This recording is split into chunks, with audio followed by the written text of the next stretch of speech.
Египеттин президенти Абдель Фаттах Сиси өлкөдөгү терроризмге каршы күрөштү күчөтүүнү буйруду. Жаңы кабыл алынган мыйзамдын негизинде террордук топторго катыштыгы бар деп айыпталган адамдар 10 жылга эркинен ажыратылат. Ал эми согушчандар тобун башкарып, теракт уюштуруу боюнча колго түшкөндөр өлүм жазасына тартылмакчы. Акыркы жылдар аралыгында Синай жарым аралында согушчандардын кол салуусунан жүздөгөн тартип сакчылар каза болгон. Ошондой эле өлкөдөгү бир топ согушчандар тобу Ислам мамлекети уюмуна кошулуп кеткени маалым болгон.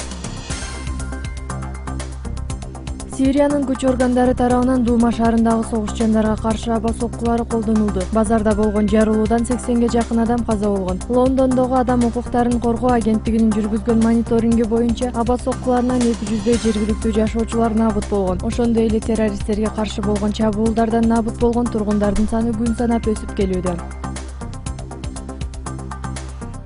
Пакистандын Пенджаб провинциясында теракт катталды. Шадик Хан калктуу конушунда болгон жарылуудан 10го жакын киши каза болуп, алардын арасында аймактын ички иштер министри Шуржа Ханзады болгон. Ал Атток шаарынын карыялары менен жолугушуу өткөрүп жаткан. Анда 30га жакын адам чогулган эле. Жангечтинин жардыруусунан чогулуш болуп жаткан имарат бүтүндөй кулап түшкөн. Полициянын билдирүүсүндө теракт өлкөдөгү Лашкаре-Джанги согушчандар тарабынан уюштурулган. Учурда бул боюнча кылмыш иши козголуп, тергөө амалдары башталды.